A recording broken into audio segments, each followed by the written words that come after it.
बृहस्पति देव जी की कथा।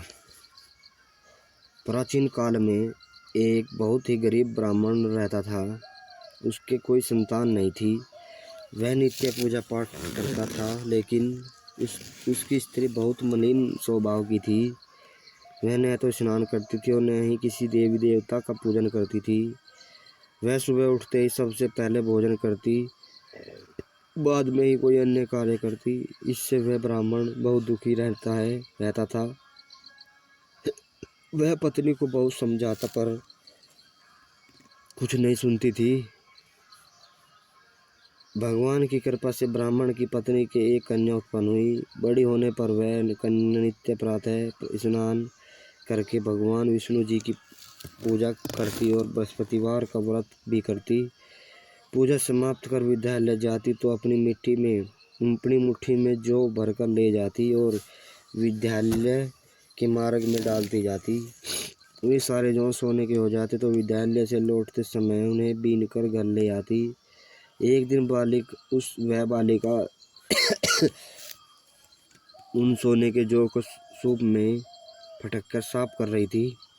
तभी उसके पिता ने कहा, बेटी, सोने के जौ को फटकने के लिए तो सूप भी सोने का ही होना चाहिए। अगले दिन बृहस्पतिवार था। उस बालिका ने व्रत रखा और बृहस्पति देव से प्रार्थना की, हे प्रभु, यदि मैंने सच्चे मन से आपकी पूजा की है तो मुझे सोने का सूप दे दो। पर बृहस्पति देव ने उसकी प्रार्थना को स्वीकार कर लिया। प्रतिदिन की तरह वह बालिका जौ फैलाती हुई विद्यालय चली गई। विद्यालय से लौटकर जौ बीनते समय उसे बृहस्पति देव की कृपा से सोने का सूप मिल गया। उसे घर लाकर वह उससे जौ साफ करने लगी, परंतु उसकी माँ उसी तरह मलिनता से ही रहती। एक दिन वह कन्या सोने के सूप में उन सोने के जौ को साफ कर रही थी। उसी समय उस नगर का राजकुमार वहाँ से गुजरा। इस कन्या के रूप, शील और गुणों को देखकर वह उस पर मोहित हो गया। राजमहल लौटकर उसने भोजन और जल त्याग दिया और वह उदास होकर लेट गया। राजा को जब राजकुमार के अन्न जल त्यागने के बारे में पता लगा तो वह अपने प्रधानमंत्री के साथ राजकुमार के पास गया और बोला, हे पुत्र, तुम्हें क्या कष्ट है? किसी ने तुम्हारा अपमान किया है या और कोई कारण है तो मुझे बताओ, मैं वही करूँगा जिससे तुम प्रसन्न हो। अपने पिता की बातें सुनकर राजकुमार ने कहा, आपकी कृपा से मुझे किसी प्रकार का दुख नहीं है और न ही किसी ने मेरा अपमान किया है, लेकिन मैं उस लड़की के साथ विवाह करना चाहता हूँ जो सोने के सूप में सोने के जौ को साफ कर रही थी। यह सुनकर राजा को आश्चर्य हुआ और वह बोला, हे पुत्र, तुम ही इस तरह की कन्या का पता बताओ, मैं तुम्हारे विवाह उसी के साथ अवश्य ही कर दूंगा। राजकुमार ने राजा को उस कन्या के घर का पता बता दिया। प्रधानमंत्री उस लड़की के घर गया और राजकुमार की इच्छा के बारे में ब्राह्मण को बताया। कुछ ही दिन बाद ब्राह्मण ने विधि विधान के अनुसार अपनी कन्या का विवाह राजकुमार के साथ कर दिया। कन्या के घर से जाते ही वह ब्राह्मण पहले की ही तरह गरीब हो गया। अब भोजन के लिए अन्न भी बड़ी कठिनाई से मिल पाता था। वह दिन दुखी होकर ब्राह्मण अपनी पुत्री से मिलने गया। कन्या ने पिता को दुखी देखा और अपनी माँ का हाल पूछा। ब्राह्मण ने सारा हाल बताया। कन्या ने अपने पिता को बहुत सा धन देकर विदा कर दिया। इस प्रकार ब्राह्मण का कुछ समय सुखपूर्वक बीता, लेकिन कुछ दिनों बाद फिर वही हाल हो गया।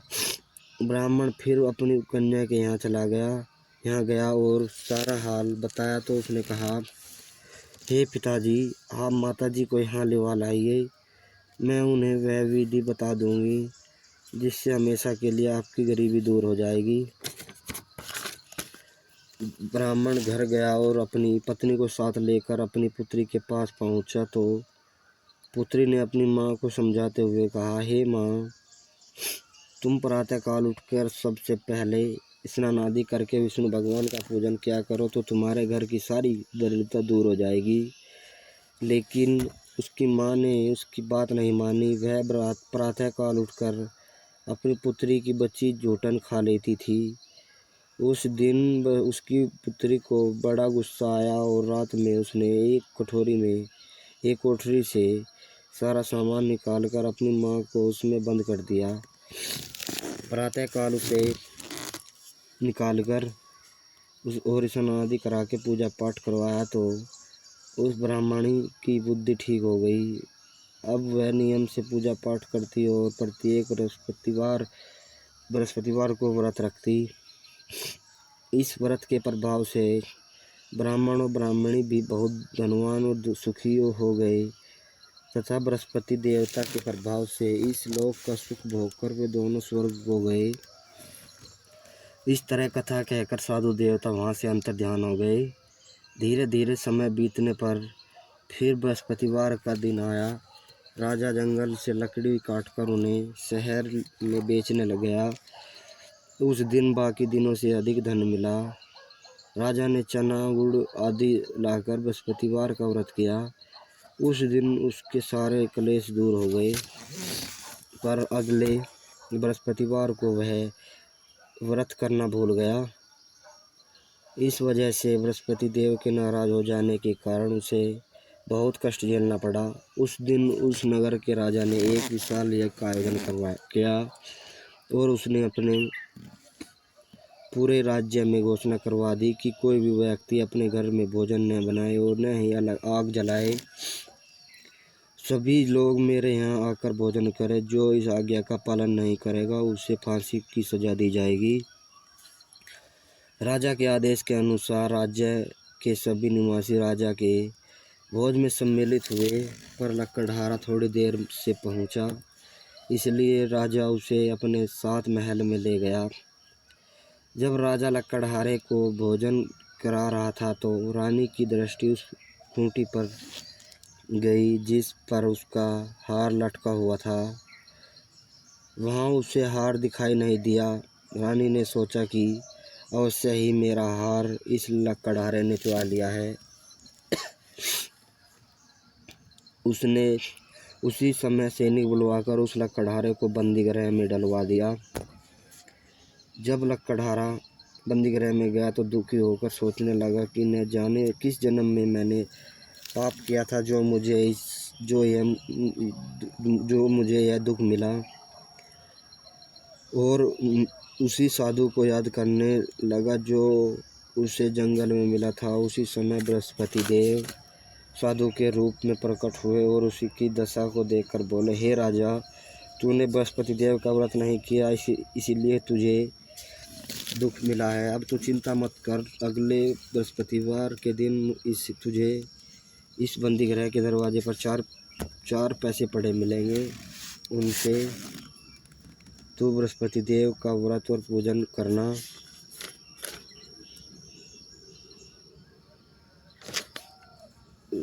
पूजन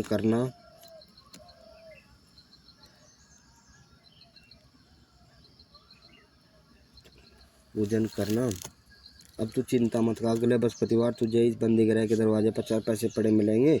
उनसे तू बृहस्पति देव का व्रत और पूजन करना तो तेरे सारे कष्ट दूर हो जाएंगे। अगले बृहस्पतिवार के दिन उसे बंदीगृह के द्वार पर 4 पैसे पड़े मिले। राजा ने पूजा का सामान मंगवाया और कथा कहकर प्रसाद बांटा।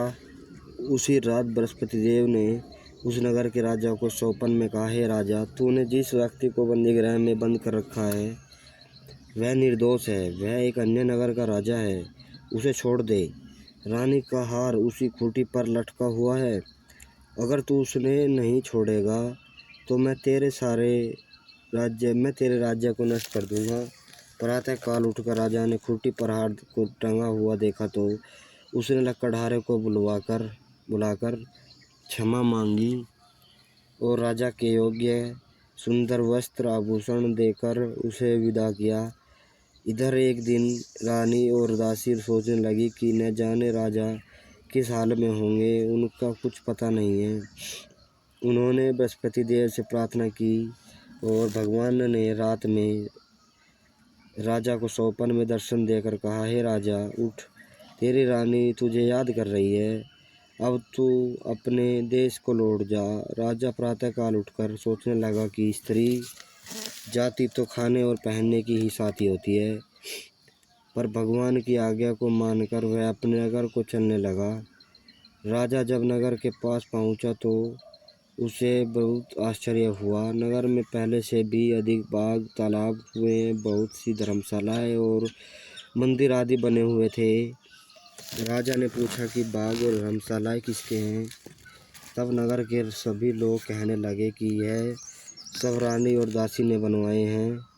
यह सुनकर राजा को आश्चर्य हुआ और गुस्सा भी आया। जब रानी ने यह सुना कि राजा आ रहे हैं तो वह अपनी दासी से बोली, देख राजा हमें बहुत बुरी दशा में छोड़ गए थे, वह हमारी ऐसी दशा देखकर लौट न जाए, इसलिए तू दरवाजे पर जाकर खड़ी हो जा। रानी के आदेश पर दासी दरवाजे पर खड़ी हो गई। जब राजा आए तो उन्हें अपने साथ महल में लिवा लाई। तब राजा ने क्रोध में रानी से पूछा, बताओ यह धन तुम्हें कैसे मिला है? तब रानी ने उसे बताया कि हमें यह सारा धन बृहस्पति देव का व्रत करने के कारण प्राप्त हुआ है। अब राजा ने निश्चय किया कि 7 दिन बाद तो सभी बृहस्पति देव की पूजा करते हैं, पर मैं रोज दिन में 3 बार कथा कहा करूँगा और रोज व्रत करूँगा। अब हर समय राजा के दुपट्टे में चने की दाल बंधी रहती थी और दिन में 3 बार कथा कहता। एक दिन राजा ने सोचा कि अपनी बहन के यहाँ हो आऊँ। यह सोचकर राजा घोड़े पर सवार होकर अपनी बहन के यहाँ चल दिया। मार्ग में उसे कुछ आदमी एक मुर्दे को लेकर जाते हुए दिखाई दिए। राजा ने उन्हें रोककर कहा, अरे भाइयों, मुझसे बृहस्पति भगवान की कथा सुन लो। वे बोले, लो हमारा तो आदमी मर गया है, इसे अपनी कथा की पड़ी है। लेकिन कुछ व्यक्तियों ने आज कहा, अच्छा कहो, हम तुम्हारी कथा को सुनेंगे। राजा ने चने की दाल निकाली और कथा कहनी शुरू कर दी। कथा के आधे होते ही मुर्दा हिलने लगा और जैसे ही कथा समाप्त हुई वैसे ही राम राम कहते हुए मुर्दा उठकर खड़ा हो गया। राजा वहां से आगे बढ़ा। चलते चलते शाम हो गई। आगे मार्ग में उसे एक किसान खेत में हल चलाता हुआ दिखा। राजा ने उससे कहा, अरे भैया, तुम मुझसे बृहस्पति भगवान की कथा सुन लो। किसान बोला, जितनी देर में तेरी कथा सुनूंगा उतनी देर में 4 हरैया खेत जोत लूँगा। राजा, अपनी कथा किसी और को सुनाना। राजा आगे चलने लगा। राजा के वहाँ से जाते किसान के बैल पर छड़ खाकर गिर गए और किसान के पेट में बहुत तेज दर्द होने लगा। उसी समय किसान की माँ रोटी लेकर खेत में आई। तब उसने अपने पुत्र की दिया दशा देखी तो उससे सारा हाल पूछा। किसान ने सारी बात बता दी। किसान की माँ दौड़ी दौड़ी राजा के पास गई और उससे किस्सा कहने लगी, मैं तुझसे कथा सुनूंगी, तू अपनी कथा मेरे खेत पर चलकर ही कहना। राजा ने लौटकर खेत पर जाकर कथा कही, जिससे सुनते ही बैल उठकर खड़े हो गए और किसान के पेट में दर्द होना भी बंद हो गया। राजा अपनी बहन के घर गया। बहन ने भाई का बड़ा स्वागत किया। दूसरे दिन प्रातःकाल राजा जागा तो उसने देखा कि सभी व्यक्ति भोजन कर रहे हैं। राजा ने अपनी बहन से पूछा, क्या कोई ऐसा व्यक्ति है जिसने भोजन नहीं किया हो और जो मेरी बृहस्पतिवार की कथा सुन ले? बहन ने कहा, हे भैया, यहाँ के लोग पहले भोजन करते हैं, बाद में अन्य काम करते हैं। फिर भी यदि पड़ोस में कोई ऐसा हो तो मैं देख आती हूँ। यह कहकर बहन देखने गई, लेकिन उसे कोई भी ऐसा व्यक्ति नहीं मिला जिसने भोजन नहीं किया हो। फिर वह पड़ोस के एक कुम्हार के घर गई, जिसका लड़का बहुत बीमार था। इस कारण उसके यहाँ 3 दिन से किसी ने भोजन नहीं किया था। रानी ने उस कुम्हार से अपने भाई की कथा सुनने के लिए कहा तो वह तैयार हो गया। राजा ने उसके घर जाकर बृहस्पतिवार की कथा कही, जिससे सुनकर उसका लड़का ठीक हो गया।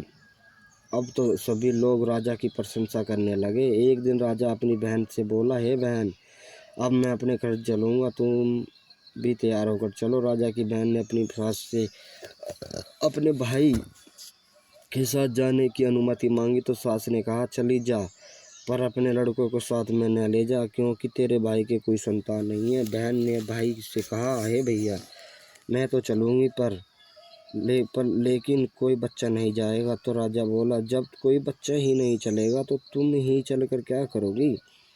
दुखी मन से राजा अपने घर लौट आया। घर आकर राजा ने अपनी रानी से कहा, हम निसंतान हैं, इसलिए लोग हमसे परहेज करते हैं। वह भोजन आदि के बिना ही शस्य पर लेट गया। रानी ने कहा, हे प्रभु, बृहस्पति देव ने हमें सब कुछ दिया है, अब वे हमें संतान भी अवश्य देंगे। उसी रात बृहस्पति देव ने राजा को सौपन में संतान प्राप्त होने का आशीर्वाद दिया। रानी गर्भवती हुई और 9वें महीने उसने एक सुंदर बच्चे को जन्म दिया। तब राजा ने अपनी रानी से कहा, हे रानी, स्त्री बिना भोजन के रह सकती है, पर बिना कहे नहीं रह सकती।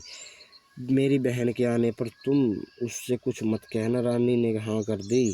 राजा की बहन यह शुभ समाचार सुनकर बहुत खुश हुई तथा बधाई लेकर अपने भाई के घर में आई। तो रानी ने कहा, घोड़ा चढ़कर नहीं आई, गधा चढ़ी आई। राजा की बहन बोली, भाभी, मैं इस प्रकार न कहती तो तुम्हें संतान कैसे मिलती। इस प्रकार जिसके मन में जो कामनाएं हैं सभी को बृहस्पति देव पूर्ण करते हैं। जो व्यक्ति नियम से सद्भावना पूर्वक